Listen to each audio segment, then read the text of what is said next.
बिस्मिल्लाहिर्रहमानिर्रहीम। आज के प्रोग्राम के साथ मैं हूं नसरुल्लाह मलिक।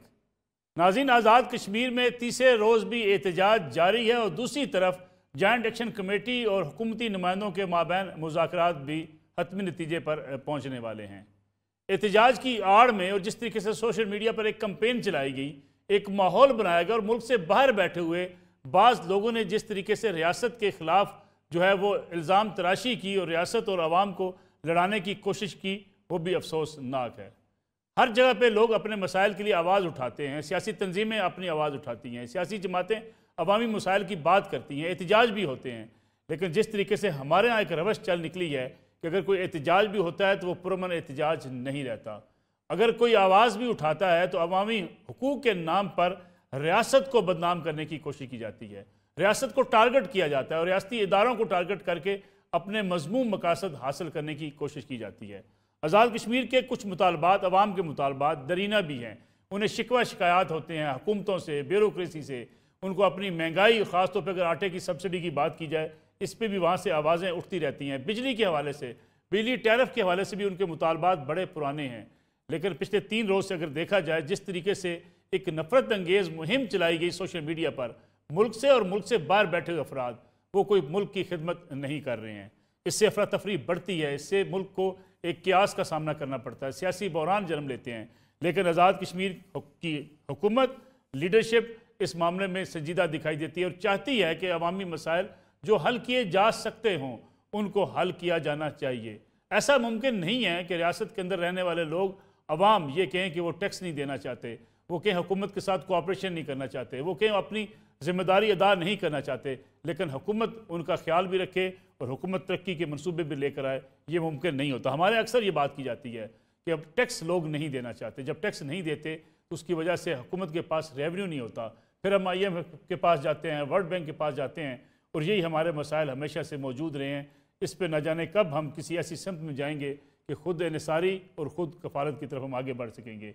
आज़ाद कश्मीर में इस वक्त क्या हो रहा है, इसका भी जायज़ा लेंगे और साथ ही साथ मुल्क की सियासत जो पाकिस्तान के अंदर, राना सनाउल्लाह जो साबिक़ वज़ीर दाखिला हैं, वो क्या पैगाम दे रहे हैं।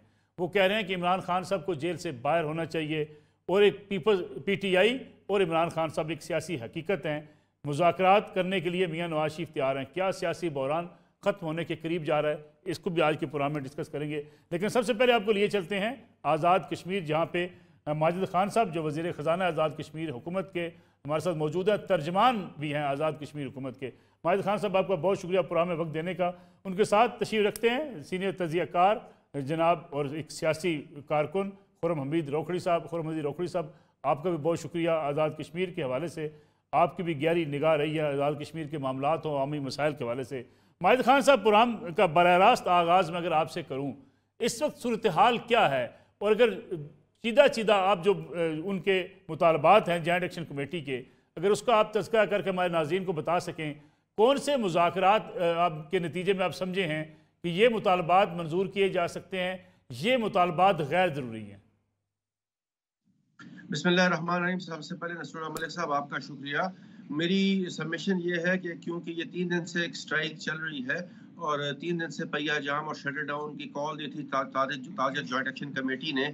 इसमें कल एक अफसोसनाक वाक़या पेश आया। हमारा जवां साल इंस्पेक्टर था जो इस्लामगढ़ में गोली लगने से जिसकी शहादत हुई। मैं सबसे पहले इस वाक़े की बड़ी पुरज़ोर मज़म्मत करना चाहता हूँ। हमारे कई पुलिस वाले इस वक्त ज़ख्मी हैं, लगभग 90 के करीब पुलिस वाले इस वक्त तक ज़ख्मी हैं जो मुख्तलिफ अस्पतालों में ज़ेर इलाज है। सरकारी इमलाक को नुकसान पहुँचाया गया। DSP कोटली की गाड़ी नजर आतिश की गई, AC खुरट्टा की गाड़ी नजर आतिश की गई, AC डोडियाल की गाड़ी नजर आतिश की गई और हमारे ग्रिड स्टेशन के ऊपर हमला किया गया। मैं समझता हूँ कि मुज़ाकरात की आड़ में चंद लोगों के मज़मूम मकासद थे जिनको हासिल करने के लिए उन्होंने ताजरों को का नाम यूज़ किया। मैं समझता हूँ कि जितने भी ताजर हैं ये सारे मुहिब वतन ताजर हैं। इनकी छोटी छोटी डिमांड्स हैं और मैं समझता हूँ कि रियासत के लोगों की डिमांड्स को हम मीट करना हुकूमत की जिम्मेदारी है। पुरअमन एहतजाज में आइन भी उनको हक देता है और कानून भी उनको हक देता है। हमारी उनके साथ बेतहाशा दफा उनके साथ हमारी बैठक हुई, हमारी 20 से ज़्यादा मीटिंग्स हुई। हमने उनके साथ 90% इशूज़ के ऊपर सेटल डाउन कर लिया। हमारा उनका फिर हमने इसको बाज़ाब्ता नोटिफाई भी किया। एक इशू ऐसा था कि टारगेटेड सब्सिडी देंगे आटे के ऊपर, क्योंकि तमाम लोगों को शायद सब्सिडाइज आटा ना दिया जा सके, लेकिन जॉइंट एक्शन कमेटी एक हफ्ते इशरे के बाद उससे डेविएट कर गई। लेकिन हुकूमत ने फिर भी कोशिश की कि मुज़ाकरात का तसलसल बरकरार रखा जाए, और मैं इस बात को एक खुशाइन बात डिक्लेयर करता हूँ कि अभी हमारे मुज़ाकरात उनके साथ चल रहे हैं। हमारे और भी डिफरेंट इशूज थे इसमें, जिनके ऊपर तलबा यूनियन की बहाली थी, बैंक ऑफ एजेके की स्केजुलिंग थी, फिर जो पीटीए का पैसा था, फिर प्रॉपर्टी टैक्स के इश्यूज थे, अकाउंटेबिलिटी का इशू था, और ये अशराफिया की मराद थी उसको खत्म करने का इशू था। ऐसे लातादाद इश्यूज थे, जो 10 निकाती पॉइंट्स थे, जिनको हमने तमाम पॉइंट्स को एड्रेस करके हर चीज के ऊपर हमारा इत्तेफाक राय हुआ। अनफॉर्चुनेटली बात ये है, इसमें मलिक साहब मैं थोड़ा सा फैक्ट्स आपको रखना चाहता हूँ। अनफॉर्चुनेटली बात यह है कि इस वक्त पंजाब, जहाँ गंदम आपकी पैदा होती है, वहाँ 6,300 रुपए मन है। आजाद कश्मीर में 100% तमाम लोग 3,100 रुपए के ऊपर गंदम पर मन खरीद रहे हैं। और सबसे बड़ी बात यह है कि जो डिफरेंशियल है वो हम 82 करोड़ रुपए मंथ का पे करते हैं। 10 अरब रुपए हम डिफरेंशियल की शक्ल में साल का पे करते हैं, और टोटल 17 अरब की हम सब्सिडी गंदम के ऊपर ऑलरेडी इस वक्त दे रहे हैं, क्योंकि लोगों की डिमांड है कि हमें गिलगित बल्चिस्तान के बराबर आटा फराम किया जाए, वहां पर 1016 रुपए पर मन है। तो इसके लिए सबसे बुनियादी चीज ये है कि हमारा एक फाइनेंशियल एग्रीमेंट है फेडरल गवर्नमेंट के साथ, जिसे फाइनेंशियल एग्रीमेंट 2018 कहते हैं, जिसमें फेडरल गवर्नमेंट हमें प्रीवियस ईयर की टैक्स कलेक्शन के ऊपर 3.64% देती है। हमने फेडरल गवर्नमेंट के साथ ये मामला टेकअप किए। अगर हम इनको गिलगित बल्चिस्तान के रेट पे आटा देंगे तो हमें 2 अरब रुपए माहाना चाहिए और 24 अरब रुपए सालाना चाहिए, ताकि हम इस डिजायर को मीट कर सके। फिर एक और बड़ी सेंसिटिव सी चीज थी मलिक साहब, जिसका बिजली का, वो कहते हैं कि पहले पैदावारी लागत के ऊपर हमें बिजली दी जाए, क्योंकि ये हमारा हक है। और मैं समझता हूँ कि रियासत के लोगों का मुतालबा अपनी जगह पर जरूर जायज हो सकता है, मैं इसके बारे में कोई कमेंट नहीं करता, लेकिन इस वक्त 18 रुपए पर यूनिट बिजली आजाद कश्मीर का शहरी यूज कर रहा है, जबकि पाकिस्तान का डोमेस्टिक कस्टमर 30 रुपए पर यूनिट दे रहा है। आप 10 किस्म के टैक्सेस देते हैं, हम 4 किस्म के टैक्सेस दे रहे हैं। लेकिन मेरी सबमिशन ये है कि ये ऐसा क्यों हुआ, क्योंकि फारूक हैदर साहब के दौर में एक कमेटी कॉन्स्टिट्यूट की गई, जिसने मंगला रेजिम एग्रीमेंट में अमेंडमेंट प्रपोज की। उस वक्त के चीफ सेक्रेटरी इसके सरबराह थे। इसमें उन्होंने ये कहा कि हम आपको 1 रुपए 10 पैसे वाटर यूज चार्जेस देंगे, लेकिन उस सूरत में देंगे जब आप नेपरा से टैरिफ का तयन करवाएंगे, और आपको ना सिर्फ मंगला में बल्कि नीलम, झेलम और जितने दीगर हाइडल पावर प्रोजेक्ट्स हैं, इसकी इम्प्लीमेंटेशन उसके ऊपर भी होगी। कयूम न्याजी ने इसको आके नोटिफाई कर दिया, और उनके दौर में इसके ऊपर अमल दरामद शुरू हो गया, जिसके नतीजे में वफाक ने जब हमें वेरिएबल ग्रांट दी तो हमारे 20 अरब रुपए उन्होंने काट लिए, जिसका हमें बहुत बड़ा खमियाजा भुगतना पड़ा, क्योंकि हम जो वेरिएबल ग्रांट लेते हैं ये सैलरी की मद में सरकारी मुलाजिमीन की जाती है। अब गुजारिश मेरी ये है, इसमें जो सबसे सेंसिटिव पॉइंट था कि हमने आते साथ इस एग्रीमेंट को मंसूख किया, क्योंकि ना तो इसकी एसेंटिटी कैबिनेट से अप्रूव हुई थी और ना ही इसको अवामी हिमायत हासिल थी। तो हमने कोशिश की कि हम अवामी उमंगों के मुताबिक चीजों को आगे लेके चले। लेकिन मलिक साहब, एक चीज मैं आपको कहता चलूं कि जिस किस्म के हालात पैदा हो गए हैं, अब फेडरल गवर्नमेंट को यहाँ के लोगों के सर्वाइवल को बेटर करने के लिए कुछ इकोनॉमिक रिफॉर्म्स लेके आना होंगी, ताकि, क्योंकि हमारा जो दुश्मन मुल्क है वो इसको बहुत ज्यादा प्रोपेगेट कर रहा है, इसके बारे में गलत नैरेटिव बिल्ड कर रहा है। मैं समझता हूँ कि पाकिस्तान हमारी आखिरी मंजिल है और हमें हर उम्मीद पाकिस्तान से ही है। ठीक है, मैं हमारे साहब इधर वापस आता हूँ। खुर्रम रोखड़ी साहब चूँकि हमारे साथ मौजूद हैं। रोखड़ी साहब, आपने ये सारी सूरत हाल देखी, आज़ाद कश्मीर में जो 3 दिन के हालात हैं उसको भी आपने मॉनिटर किया। हम देखते अक्सर हैं कि ठीक है, अवामी मुतालबात भी होते हैं, ये कहना है कि यूनियंस बहाल की जाए, तलबा यूनियंस, ये कहना है कि हमें बिजली सस्ती दी जाए। गंदम का जिक्र भी माजिद साहब ने किया कि वहाँ पंजाब की निस्बत जहाँ गंदम काश्त होती है वहाँ 6300 रुपये गंदम आम आदमी ख़रीदता है, 3100 रुपये आज़ाद कश्मीर के शहरी को मिलती है। ये मराहत होने के बावजूद प्रोटेस्ट जिस तरीके से रुख अख्तियार कर गया, क्या आप समझते हैं कौन से अनासर हैं कि जो ये चाहते हैं कि मुल्क के अंदर एक ऐसी सूरत हाल पैदा हो कि एक सियासी बहरान जन्म ले, मुल्क के अंदर पैनिक हो? फिर अगर सोशल मीडिया का इस्तेमाल हम देखें, सुबह से आप देखें तो आपको नज़र आएगा कि सोशल मीडिया पे पूरी भरपूर मुहिम चलाई जा रही है, और वो जो लोग पाकिस्तान के बाहर बैठे हुए हैं, मुल्क से बाहर, वो टारगेट किए बैठे हैं, वो हुकूमत को टारगेट करने के बजाय रियासत पाकिस्तान को टारगेट किए बैठे हैं। मलिक साहब, एहतजाज या ये चीज़ें जैसे माजिद खान ने कहा, ये आप कर सकते हैं अगर वो पीसफुल है, लफ्ज़ है पीसफुल। लेकिन पिछले 2-2.5 सालों से आप ये देखेंगे कि ये पोलराइजेशन जानबूझकर पूरे मुल्क पाकिस्तान में, और इसका इफेक्ट आपके सामने ये नजर आ रहा है।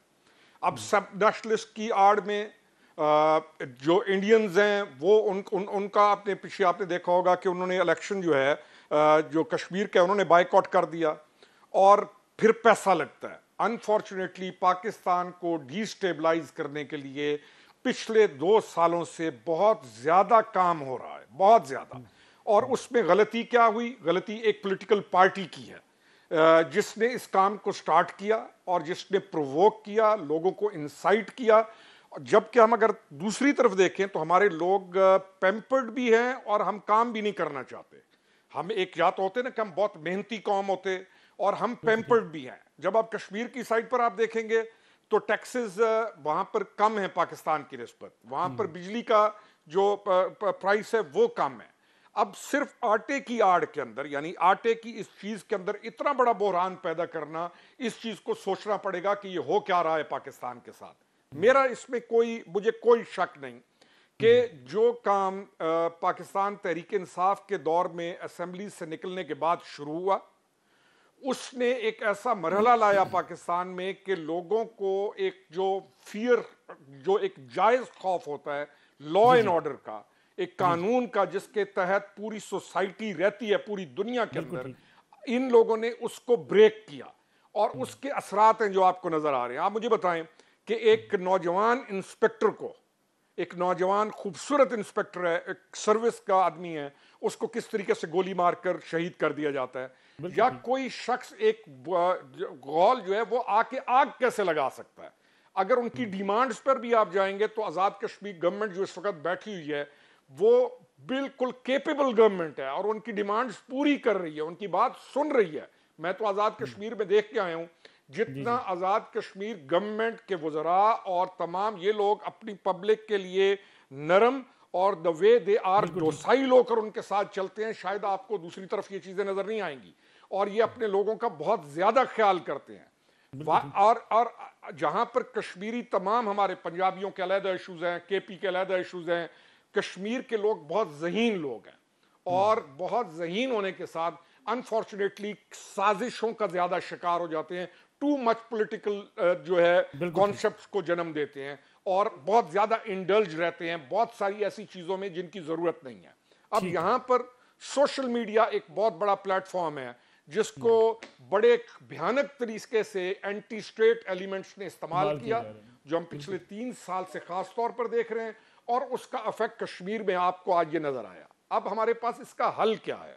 क्या माजिद खान जो कह रहे थे कि ये तमाम चीजें वहां पर ये दे रहे हैं, बिल्कुल दे रहे हैं। मुज़ाकराती का जो इनकी टीम्स हैं 100% मुज़ाकरात कर रहे हैं, लेकिन जहां पर सियासत की आड़ में कुछ और लोग भी पॉलिटिकल ऑब्जेक्टिव्स की वजह से मामलात को खराब करते हैं और गवर्नमेंट में जो लोग बैठे होते हैं उनको काम नहीं करने देते। इस चीज को देखना भी बहुत माजिद साहब से पूछते हैं। बिल्कुल ठीक है माजिद खान साहब, जिस बात की गई कि जी पॉलिटिकल मोटिव्स लोग जो होते हैं वो पीछे बैठ के ऐसे मौके का इंतजार करते हैं कि कोई ऐसी लॉ एंड ऑर्डर की सूरत हाल क्रिएट हो जिसका वो फ़ायदा उठा सकें। आपको लगता है कि इन एहतजाज के पीछे कुछ पॉलिटिकल फोर्सेस हो सकती हैं? दूसरा एक बड़ा जो है अहम बात यह है कि कई रोज़ से ये एक लावा पक रहा था कि एहतजाज हो सकता है, सड़कों पर लोग आ सकते हैं। हुकूमत आज़ाद कश्मीर ने मामले को समझा नहीं, क्या हुआ? देखिए, पहली बात तो ये है कि आपके दूसरे सवाल को पहले मैं रिस्पॉन्ड करता हूँ। हुकूमत आज़ाद कश्मीर ने बहुत ज़्यादा रिस्ट्रेंट शो किया क्योंकि हम नहीं चाहते थे कि हम अपने लोगों के ऊपर कोई यूज़ ऑफ फोर्स करें और हम अपने लोगों को किसी मुश्किल में डालें। इस वक्त हम, क्योंकि आज़ाद कश्मीर आपको पता है कि टूरिस्ट अट्रैक्शन पॉइंट है, यहाँ पर बहुत से हाइडल पावर प्रोजेक्ट्स इस वक्त ऑपरेशनल हैं, बहुत से फॉरेनर्स इस वक्त काम कर रहे हैं। इस इलाके की अपनी एक सेंसिटिविटी है और अनफॉर्चुनेटली हमारे एक नेबरिंग कंट्री को ये चीज़ पसंद भी नहीं है कि यहाँ पर अमन हो, और अल्हम्दुलिल्लाह हमेशा उसको मुंह की खानी पड़ी और आगे भी उसको मुंह की खानी पड़ेगी। गुजारिश मेरी ये है कि गवर्नमेंट को बिल्कुल इस बात का अंदाजा था। हमने कोशिश की कि जहां पर मॉब इकट्ठा होता है, जो एक टैक्टिकल वेज होते हैं उसके थ्रू हमने उसको एक छोटी मोटी टीयर गैसिंग यूज करके डिस्पर्स किया। कोई फायर आर्म हमने यूज नहीं किया, कोई यूज ऑफ ब्रूटल फोर्स हमने यूज नहीं की। लेकिन अनफॉर्चुनेटली देखिए, जो ट्रेडर्स हैं, ट्रेडर्स मैं नहीं समझता कि कोई ट्रेडर्स ऐसा है जो बेवतन ना हो। ये सारे अपने मुल्क से प्यार करने वाले हैं। ये सुबह अगर अपना कारोबार करते हैं तो शाम को अपने बच्चों के हक हलाल की रोटी कमाते हैं। हमारी तमाम तरह हमदर्दियां अपने लोगों के साथ हैं, लेकिन ये पुरअमन तहरीक को पुरतशद्दुद तहरीक में जिन लोगों ने बदला, मैं बिल्कुल इस बात से इत्तेफाक करता हूं आपकी कि इनका नैरेटिव कुछ और था, इनका एजेंडा कुछ और था और इनका माइंडसेट कुछ और था। ये यहाँ पर एक अमन को डिस्टॉर्ट करना चाहते थे और इसका बेनिफिट लामहला वो लोग लेना चाह रहे थे जो इस वक्त इलेक्शन फेज के अंदर हैं। मैं समझता हूँ कि नहीं, ऐसा नहीं होगा। आज़ाद कश्मीर के लोग बड़े मैच्योर हैं, इनकी पॉलिटिकल मैच्योरिटी बहुत ज्यादा है। आज हमारी ताजर एक्शन कमेटी इस वक्त बैठी हुई है, हम उम्मीद करते हैं कि इसको हम टेबल टॉक्स के जरिए हल करेंगे। हमने हर फोरम के ऊपर इनको दावत दी है कि आइए हमारे साथ बैठिए, हमारे साथ बैठ के इन मामलात को हल कीजिए। अगर इशराफिया की इमारत का मामला है तो हम उसको खत्म करने के लिए भी तैयार हैं, उसके ऊपर बैठ के बात करने के लिए तैयार हैं। अगर आप समझते हैं कि कोई और आपके इश्यूज हैं आटे और बिजली के ऊपर, तो जो इश्यूज फेडरल गवर्नमेंट से रिलेटेड हैं, हम फेडरल गवर्नमेंट से बात करने को तैयार हैं। जो लोग हमारे अपने इश्यूज हैं, हम अपने उसको। एक बात मैं नसरुल्लाह मलिक साहब आपको कहता चलूं कि हमारे इंटरिम कॉन्स्टिट्यूशन जो एक्ट 74 है, इसके शेड्यूल ए के अंदर इलेक्ट्रिसिटी और फूड जो है ये फेडरल सब्जेक्ट्स हैं। तो लामहला हमें फेडरल गवर्नमेंट को करना पड़ेगा। जब आप हमारी सलाहियत के मुताबिक बिजली देंगे तो वापडा, पावर डिवीजन, फाइनेंस मिनिस्ट्री, इन सब की मावनत हमें दरकार होगी और सबसे पहले पॉलिटिकल विल चाहिए होगी पाकिस्तान गवर्नमेंट की कि वो इन मामलात को किसी हल। हमारे साहब एफसी के दस्ते मौजूद रहेंगे, एफसी के दस्ते जो कॉल किए गए? देखिए, एफसी के दस्तों के बारे में एक गलत प्रोपगेशन किया गया सोशल मीडिया के ऊपर। आपके चाइनीज यहाँ पर काम कर रहे हैं, आपके फॉरेनर्स यहाँ पर काम कर रहे हैं। हमने सिर्फ उनकी सिक्योरिटी के लिए और ये प्रिकॉशंस लिए थे, क्योंकि आपको पता है कि माजी में ऐसे अनफोर्सीन इंसिडेंट्स हुए कि अब हम किसी रिस्क फैक्टर में अपने आप को लेके नहीं जा सकते और खास तौर इस खित्ते के अंदर नहीं लेके जा सकते, क्योंकि इसकी एक्सप्लॉयटेशन वहां पर जो हमारे साथ नेबरिंग कंट्री का मीडिया है जो 3-4 दिनों से बैशिंग कर रहा है और बहुत गलत किस्म की एक ह्यूमराइजेशन कर रहा है और बहुत गैर जिम्मेदाराना सहाफत करके वहां पर भी गलत चीजों को पोर्ट्रे कर रहा है। मैं समझता हूँ कि उसको को मौका हम नहीं देना चाहते थे। बहुत शुक्रिया माजिद खान साहब आपका प्रोग्राम में शिरकत के लिए। प्रोग्राम एक ब्रेक का वक्त हुआ है। खुरमंदी रोखड़ी साहब और प्रोग्राम में ब्रेक के बाद इख्तियार वली खान साहब मुस्लिम लीग नवाज से और नदीम कुरैशी पाकिस्तान तहरीक इंसाफ से हमारे साथ मौजूद होंगे। मुज़ाकरात होने जा रहे हैं तो किसके माबैन होंगे? इमरान खान साहब मुज़ाकरात किसके साथ चाहते हैं? सदर आरफ अलवी किस मुज़ाकरात का इंदिया दे रहे हैं? इस पर बात करेंगे एक ब्रेक के बाद।